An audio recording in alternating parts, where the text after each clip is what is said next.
Advocate Rahul Mishra और आज की वीडियो में हम समझने की कोशिश करेंगे कि एफआईआर के स्टेज पर बहुत सारी एफआईआर क्वैश क्यों नहीं होती और उनके क्वैश ना होने के पीछे रीजन क्या है। कौन जिम्मेदार है जो कि एफआईआर की स्टेज पर आपकी एफआईआर क्वैश नहीं होती? कि वकील साहब जिम्मेदार हैं, कि उसमें पुलिस जिम्मेदार है या जज साहब जिम्मेदार है? तीनों में आखिरकार रिस्पॉन्सिबल कौन है, इसकी जिम्मेदारी किसकी है, डिटेल में इस पर बात करेंगे। लेकिन आप कहते हो कि एफआईआर नहीं क्वैश होती लेकिन चार्जशीट क्वैश हो जाती है। चार्जशीट क्यों क्वैश हो जाती है और एफआईआर क्यों क्वैश नहीं होती? जिम्मेदारी किसकी, इस पर डिटेल में बात करेंगे हम। लेकिन उससे पहले रिक्वेस्ट है कि अगर आप लोग चैनल पर नए हैं, ये पहली बार आ रहे हैं या अभी तक आप लोगों ने इसे सब्सक्राइब नहीं किया तो सब्सक्राइब करिएगा। आपको ये वीडियोस जो मैं बना रहा हूँ ये इन्फॉर्मेशन पर्पज से, मेरा कोई लीगल सजेशन आपको नहीं है, मेरे पर्सनल ओपिनियन है जिनका इस्तेमाल मैं अपने केसेस में करता हूँ और जो सीखता हूँ यहीं से सीखा है और यहीं पर लोगों को सिखाने की, बताने की कोशिश कर रहा हूँ कि एक्चुअल रियलिटी क्या होती है।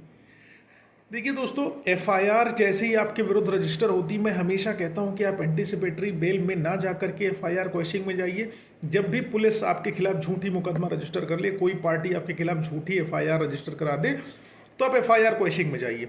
आप एफआईआर क्वेश्चनिंग में आते हो आप हाई कोर्ट से, क्योंकि एफआईआर क्वेश्चनिंग में असली मकसद आने का होता है कि अगर हीनियस नेचर की एफआईआर है तो जहां पर गिरफ्तारी तुरंत करने का प्रोविजन है, आपको गिरफ्तारी से बचाया जा सके, आप अरेस्ट ना हो। ठीक है, इसलिए आपको जो है एफआईआर क्वेश्चनिंग का सजेशन दिया जाता है। अब आप एफआईआर क्वेश्चनिंग में आते हो और आपको कोर्ट से स्टे मिल जाता है, यानी कि स्टे ऑन अरेस्ट मिल जाता है, प्रोटेक्शन आपको कोर्ट से मिल जाती है। कोर्ट कहती है कि इस व्यक्ति को till next date of listing, अगली तारीख तक हमारे कोई कोहर्सिव एक्शन इसके खिलाफ पुलिस नहीं लेगी, गिरफ्तार नहीं करेगी, जेल नहीं भेजेगी। इतना आदेश हो गया, यही एक तरीके से स्टे कि आपकी गिरफ्तारी नहीं होगी। क्योंकि हाई कोर्ट में वर्कलोड बहुत ज़्यादा होता है, मैटर आपका टेकअप नहीं हो पाता है। पहली चीज़, मैटर आपका टेकअप नहीं हो पाता है, जिसकी वजह से नंबर नहीं आ पाता और पुलिस इस दौरान चार्जशीट सबमिट कर देती है, क्योंकि विवेचना पर स्टे नहीं होता है। जी हाँ, विवेचना पर स्टे नहीं होता है। पुलिस जानबूझ के चार्जशीट लगा देती है। पुलिस चाहे तो आपके मैटर में एफआईआर लगा दे, चार्जशीट लगा देती है। अब कई बार ऐसा होता है कि आपको कोर्ट ने स्टे ग्रांट कर दिया, till next date of listing आपको स्टे दे दिया, और मीनवाइल कोर्ट ने पुलिस से इंस्ट्रक्शन सीख कर लिए कि भाई इस मैटर में हुआ क्या है, आपने किया क्या है, रियल स्टोरी क्या है, ये हमें आके बताइए। तो पुलिस चालाकी क्या करती है कि कोर्ट को फेस ना करना पड़े उसे, वो डायरेक्ट जाती है डायरेक्ट जाके आप पुलिस सीधे चार्जशीट सबमिट कर देती है कि उनका पाला छूट जाए, उनका पीछा छूट जाए।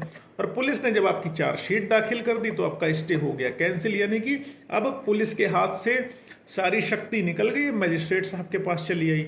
मजिस्ट्रेट साहब समनिंग करेंगे, कॉग्निजेंस लेंगे, समन करेंगे, फिर समन पे आप अपीयर होगे, ट्रायल चलेगा, सारी चीज़ें होंगी। लेकिन जहाँ पर आपका मैटर क्वेश्चनेबल था, प्राइमा फेसाई देख के, प्रथम दृष्टया देख के आपको ये लग रहा था कि आपका मैटर में स्टे मिल जाएगा, एफआईआर क्वैश हो जाएगी, लेकिन वो क्वैश नहीं हो सकी। अब आप कहोगे अपने वकील साहब से कि आप वकील साहब इस मैटर को क्वैश नहीं करा सके, इसको पुलिस ने हमें परेशान करके रख दिया, आपने फीस भी ले ली। लेकिन आपके वकील साहब ने स्टे उसमें करा दिया, स्टे हो गया, गिरफ्तार नहीं हुए।